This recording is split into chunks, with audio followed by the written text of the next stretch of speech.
샬롬이신가요? 남은순입니다.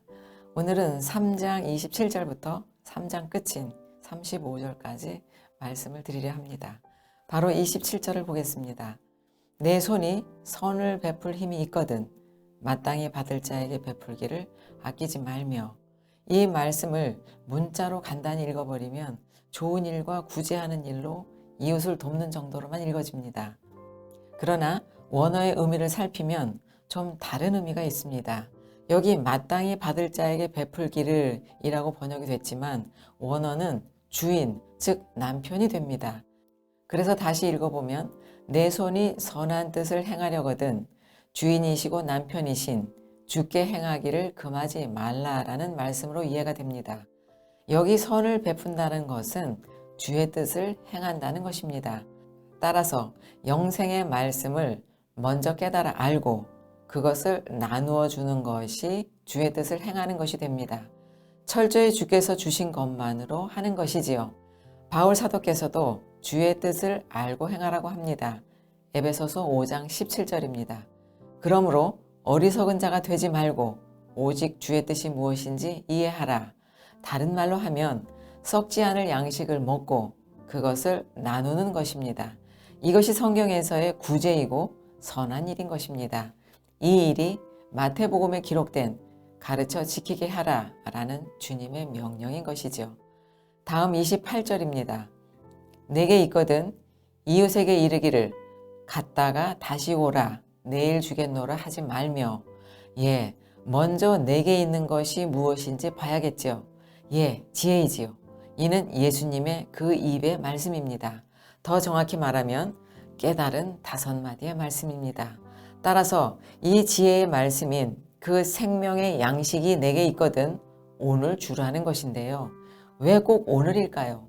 그것은 성경에서의 내일은 심판의 날이기 때문입니다. 그 좋은 예가 애굽에 내리신 열 재앙에 잘 나타나 있습니다. 내일이라는 말이 많이 쓰인 곳이기도 합니다. 내일이 쓰인 용례를 좀 보겠습니다. 바로는 개구리 재앙이 진행되고 있을 때 출애굽기 8장 9절에서 모세는 바로에게 가서 이 개구리 재앙을 언제 거두시라고 할까요? 라고 묻습니다. 바로는 대답하기를 그 일을 내일 하라고 합니다. 재앙은 하루 1시라도 빨리 멈추기를 바라는 것이 일반적인데 바로는 특이하게도 내일 하라고 합니다. 그래서 원어를 찾아봤습니다. 내일이라는 말은 마하르인데 그 어근인 아하르에는 빈들거리다, 연기하다, 누추다, 방해하다 등의 의미가 있습니다. 그러니까 바로는 하나님의 말씀을 듣는 것을 연기하고 누추고 빈들거리며 하나님의 일을 방해하기 위한 의미에서의 내일이었습니다. 그리고 여호와께서도 내일이라는 말씀을 하시는데요. 그 의미를 보면 10재앙 중에만 6번이 사용이 됐는데요. 그 내용을 정리해보면 내일은 표징이 있는 날, 심판이 있는 날, 성결하게 구별하는 날로 모두 여호와께서 일하시는 날이고 셋째 날을 준비하는 날입니다. 애굽의 구조를 진멸하시는 날이고 동시에 구원의 날인 것입니다. 바로에게 있어서의 내일의 일은 심판이고 하나님의 백성에게의 내일은 구원의 날인 것입니다. 심판과 구원은 하나로 성경의 이중 구조인 것이지요. 예수님께서도 내일이라는 말씀을 사용하신 적이 있는데요. 잘 아시는 말씀입니다. 누가복음 13장 32절에 너희는 가서 저 여우에게 이르되, 여기서 여우는 헤롯으로 짐승의 왕이지요. 오늘과 내일은 내가 귀신을 쫓아내며 병을 고치다가 제3일에는 완전하여지리라. 오늘과 내일은 병을 고치고 귀신을 내쫓는 날이라고 하시는데요. 이것이 열재앙인 것입니다. 따라서 열재앙의 목적은 비진리로 병들고 비진린 거짓을 소유함으로 귀신 들린 자가 된 이들을 고치시는 것입니다. 이 날이 여호와의 날로 짐승의 구조, 육신의 구조를 벗는 날입니다. 하나만 더 말씀을 드리면 이웃에게 갔다가 다시 오라 해서 갔다가는 자신의 길을 가다라는 의미가 있습니다. 따라서 오늘 그냥 보내고 내일 다시 오라고 하는 것은 그로 하여금 그 자신의 길을 가게 한 것이 됩니다. 그래서 28절의 말씀을 정리하면 내가 지혜가 있거든 오늘 그에게 주어서 그가 그 자신의 길, 다시 말해서 옛 구조, 지혜 없는 죽은 자의 구조로 돌아가지 않게 하라는 말씀이 되겠습니다. 다음 29절입니다. 내 이웃이 내 곁에서 평안히 살거든 그를 해하려고 꾀하지 말며. 여기 평안히로 번역이 되는 것은 피난처, 안전이라는 의미가 있고 그 어근에는 피난하기 위해 서둘러 가다라는 의미가 있습니다. 평안히는 창세기 34장 25절에 쓰였는데요. 야곱의 딸 디나의 강간 사건 때입니다. 세겜 사람들은 이 사건을 원만하게 해결하려고 신부 측인 야곱 가족의 요구대로 모든 남자들이 할례를 받았는데 아직 상처가 아물기 전에 그들이 아파할 때인데 칼을 가지고 몰래 세겜성에 기습하여 모든 남자들을 칼로 죽이는 사건이 있었습니다. 여기 몰래가 평안히로 같은 단어입니다. 여기까지만 정리를 하면 세겜 사람들은 문제를 잘 해결하려고 야곱 가족의 말을 들은 것입니다. 그러니까 세겜 사람들은 할례를 통해서 죽임을 당하지 않으려고 할례라는 피난처에 들어간 것인데 디나의 오빠들은 자신의 방법대로 해결을 해버린 것이죠. 인간적인 의협심과 인간적인 정의로 행한 것입니다. 그러나 성경은 이것을 정의라고 하지 않고 폭력이라고 합니다. 그래서 뒤에 31절에 포악한 자 이야기가 나오는 것입니다. 그리고 후반절 그를 해하려고 꾀하지 말며에 해하려고는 잠잠히 있으라는 의미입니다. 이 말은 디나 사건 때 야곱이 잠잠했다에 쓰인 말입니다. 하나만 더 말씀을 드리면 아브라함의 종 엘리에셀이 이삭의 아내 리브가를 처음 볼 때 묵묵히 주목했다에 쓰인 말입니다. 28절의 번역이 이웃을 돕는 것으로 표면적으로 생각했기 때문에 이어서 그 이웃을 돕지 않는 것이 해치는 것이라고 한 것 같습니다. 이 말씀들은 모두 하나님께서 하시는 일을 보려고, 다시 말해서 하나님의 뜻을 구하려고 잠잠히 또 묵묵히 자신의 생각과 행위를 멈춘 것으로 이해가 됩니다. 또 꾀하지라는 말은 원어에 없습니다. 그래서 29절은 내 이웃이 피난처에 거주하면 잠잠히 있으라는 말씀이 됩니다. 너의 육신의 생각으로 도료하지 말라는 의미가 됩니다. 30절로 넘어갑니다. 사람이 내게 악을 행하지 아니하였거든 까닭없이 더불어 다투지 말며. 여기에 나오는 악도 표면적인 의미가 아니지요. 아시는 대로 성경에서의 악은 불법입니다. 하나님의 법이 아닌 것을 말합니다. 쉬운 말로 하면 사람의 법들인 것이지요. 그 불법을 행하지 않았으면 다투지 말라, 논쟁하지 말라라는 것입니다. 그런데 논쟁하지 않으려면 불법인지 아닌지를 알아야 하겠죠. 다르게 말해서 다툼이 있다는 것은 사람의 수준에서의 옳고 그름, 즉 선악 개념으로 판단하여 적용되고 있다는 것입니다. 이는 선악 지식 나무로 먹은 것이 되기 때문입니다. 다음 31절입니다. 포악한 자를 두려워하지 말며 그의 어떤 행위도 따르지 말라. 29절에서 말씀을 드렸던 포악, 폭력, 하마스가 나왔습니다.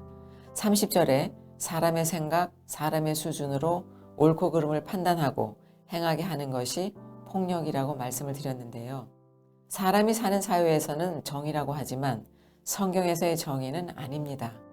사람의 수준으로 정의를 행한 야곱의 아들들을 앞에서 보셨습니다만 여동생 디나 사건이 있을 때 우리가 가만히 있을 수 없다며 세겜 사람들을 모두 죽인 디나의 오빠들입니다. 이들에게 아버지 야곱이 유언할 때 한 말입니다. 창세기 49장 5절을 보겠습니다. 시므온과 레위는 형제요 그들의 칼은 폭력의 도구로다. 이때 폭력이 하마스로 포악하다는 말과 같은 말입니다. 이는 말씀을 상징하는 칼로 마음의 할례를 해야 하는데 율법으로 몸의 할례를 행한 것입니다. 이것이 폭력이라는 것입니다. 불법을 행하고 가르친 것을 의미합니다. 정리하면 포악한 자의 힘을 부러워하지 말고 그들을 따르지 말라, 즉 사람의 것으로 행하지 말라라는 말씀이 되겠습니다. 다음 32절입니다. 대저 패역한 자는 여호와께서 미워하시나 정직한 자에게는 그의 교통하심이 있으며. 여호와께서 미워하시는 것이 무엇인지 바울 사도의 가르침을 보겠습니다. 로마서 1장 28절에서 32절까지 보겠습니다. 또한 그들이 마음에 하나님 두기를 싫어하며 하나님께서 그들을 그 상실한 마음대로 내버려 두사 합당하지 못한 일을 하게 하셨으니 곧 모든 불의, 추악, 탐욕, 악의가 가득한 자요, 시기, 살인, 분쟁, 시기, 악독이 가득한 자요, 수군수군하는 자요, 비방하는 자요, 하나님이 미워하시는 자요, 능욕하는 자요, 교만한 자요, 자랑하는 자요, 악을 도모하는 자요, 부모를 거역하는 자요, 우매한 자요, 배역한 자요, 무정한 자요, 무자비한 자라. 그들이 이 같은 일을 행하는 자는 사형에 해당한다고 하나님께서 정하심을 알고도 자기들만 행할 뿐만 아니라 또한 그런 일을 행하는 자들을 옳다 하느니라. 이 말씀을 우리가 많이 이야기하는 말로 하면 육신의 구조이고 세상의 구조이고 짐승의 구조 안에 있는 것을 말합니다. 내 안의 원수, 집안 식구들입니다. 더 줄여 말하면 가증한 것, 즉 우상 숭배가 되는 것이지요. 또 여기에 수군거리는 것은 예수님의 말씀을 영으로 알아듣지 못할 때 나오는 반응입니다. 요한복음 6장 61절입니다. 예수께서 스스로 제자들이 이 말씀에 대하여 수군거리는 줄 아시고 이르시되 너에게 걸림이 되느냐 라고 하셨으므로 이해할 수 있습니다. 또 깨닫지 못하고 자신의 말을 하는 것이 비방이 되는 것입니다. 자기 말을 하는 것이 교만이고 악이 되는 것인데 이는 부모를 거역한 것, 즉 말씀을 영으로 듣지 못하는 것이 됩니다. 이것을 하나님께서 미워하시는 것이고 그로 인해 나타난 죄의 모양을 불의, 추악, 탐욕, 악이라는 문자로 표기를 한 것입니다. 이것이 내 안에 있는 원수이고 하나님이 미워하시는 것이라는 말씀입니다. 또 하반절에 정직한 자에게는 그의 교통하심이 있으며 정직한 자는 거짓말을 하지 않는 자, 즉 자기 말을 하지 않는 자입니다. 비진리를 말하지 않는다는 의미가 됩니다. 야고보는 이를 성내는 것이라고 하며 성을 내는 것은 하나님의 의를 이루지 못한다고 가르쳐주고 있습니다. 만약에 이것이 사전적 의미의 화를 내는 것이라면 내가 화를 좀 낸다고 하나님의 의가 막히지는 않기 때문입니다. 그의 교통하심이 있으며 라고 했는데요. 교통하심은 하늘의 은밀한 총회에 들어가는 의인들의 수준을 말합니다. 말씀으로 머리가 베어진 장자들의 모임인 것이고요. 이들과 하는 것이 교통이고 아들과 아버지의 관계를 말합니다. 이것이 교통으로 번역된 소우드입니다. 교통으로 번역된 소우드를 시편으로 이해해 보겠습니다. 시편 25편 14절에는 여호와의 친밀하심으로, 또 시편 55편 14절에는 하나님의 집 안에서 재미있게 의논하는 것으로, 또 시편 111편 1절에는 정직한 자의 모임으로 쓰였습니다. 반면 33절 악인의 집에는 여호와의 저주가 있거니와 의인의 집에는 복이 있느니라. 앞에서 살펴본 대로 정리를 하면 악인은 패역한 자, 포악한 자, 악을 행하는 자입니다. 사람의 것으로 가르치고 행하게 하는 것이라고 말씀을 드렸고 이것이 성경이 말하는 폭력이라고 말씀을 드렸습니다. 이것이 저주 가운데 있는 모습인 것이죠. 그러니까 저주의 본질은 하나님이 계시지 않는 것, 다시 말해서 아버지와 아들과의 관계 밖에 있는 것이 저주인 것입니다. 의인의 집에는 복이 있다고 하셨는데 의인의 집은 성전된 자를 의미합니다. 그 성전에 복이 있다는 것도 사전적 의미가 아니고요. 성경에서 말하는 복은 앞에서도 언급을 했습니다만 성경에서 반복해서 말씀하시니 저도 반복을 합니다. 반복을 한다는 것은 중요하다는 것이죠. 그래서 간단히 말씀을 드리면 아들이 받는 그 유업입니다. 유업을 받는다는 것은 말씀을 받는 것을 말하고 그 말씀으로 내가 성전으로 새하늘과 새 땅으로 다시 지어지는 것을 복이 있다라고 하는 것입니다. 다음 34절입니다. 진실로 그는 거만한 자를 비웃으시며 겸손한 자에게 은혜를 베푸시나니. 거만한 자도 반복해서 말씀을 하십니다. 패역한 자, 포악한 자, 악을 행하는 자, 하나님을 그 마음에 두기 싫어하는 자를 거만하다, 교만하다 라고 하는 것입니다. 자기의 것으로 만족하고 있기 때문에 하나님의 진리가 필요하지 않다고 여기는 것입니다. 이것을 성경은 부자라고 합니다. 예수님을 잉태한 마리아가 부르는 찬가 중에는 부자는 빈손으로 보내신다라고 한 그 부자입니다. 역시 사전적인 의미가 아니지요. 반대로 겸손한 자는 주님, 저는 말씀인 아버지가 없는 고아입니다. 남편이신 예수님이 없는 과부입니다. 말씀이라는 보화가 없는 가난한 자입니다. 말씀이라는 씨가 없는, 즉 아들이 되지 못한 비천한 자입니다. 이렇게 겸손한 자는 자신이 수치 가운데 있는 자임을 영으로 깨달은 통회하는 심령을 가진 자입니다. 이런 자가 성경이 말하는 겸손한 자입니다. 그 대표인물이 다윗인 것이고요. 마지막 35절입니다.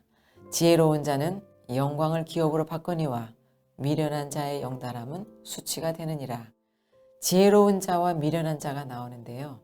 지혜로운 자의 영광의 기업은 말씀의 씨를 받아 내가 아들이 되는 것인데 성경은 이것을 아들을 낳았다라고 하는 것입니다. 미련한 자의 영달함은 수치다라고 했는데요. 영달이라는 말은 우리가 일상에서 잘 쓰는 말은 아닙니다만 원어는 룸으로 끌어올리다, 떠받치다, 높다 등의 의미가 있습니다. 이 말씀은 말씀을 소유한 자, 말씀이 된 자, 말씀을 깨달은 자와 말씀을 깨닫지 못한 미련한 자의 대조인데요. 지혜로운 처녀와 미련한 처녀의 비유로 우리는 잘 알고 있는 내용입니다. 이를 정리하면 지혜로운 자의 영광은 하나님의 형상을 받는 것, 그 이름을 받는 것, 생명의 면류관을 받는 것이 됩니다.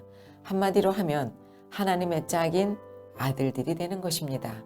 미련한 자의 수치는 옷을 빼앗긴 것이고 그 혼인 예복이 없으므로 혼인잔치에 들어가지 못할 뿐만 아니라 신부가 되지 못하는 것입니다.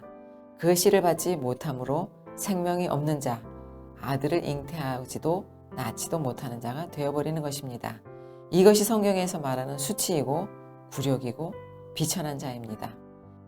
예수님께서는 이런 자에게 마태복음 25장 12절에서 내가 너희를 알지 못한다고 하십니다. 이어서 나온 달란트 비유에서는 깨달은 말씀을 가지지 못한 자, 즉 말씀을 땅에 감춘 자에게는 바깥 어두운 데 내쫓겨 울며 이를 갈 것이라고 하셨습니다. 이를 간다는 것은 사전적 의미의 복수나 분을 내는 것이 아니고요. 입에 말씀이 없어 비어 있다는 의미입니다. 영의 양식이 없다는 것을 비유한 말입니다. 입에 음식이 없이 윗니와 아랫니가 서로 부딪히는 모양을 비유한 것입니다. 끝으로 예레미야 선지자가 말하는 미련한 자를 보고 말씀을 마치겠습니다. 4장 22절입니다. 내 백성은 나를 알지 못하는 어리석은 자여 지각이 없는 미련한 자식이라. 악을 행하기에는 지각이 있으나 선을 행하기에는 무지하도다. 아멘. 오늘은 여기까지입니다. 감사합니다.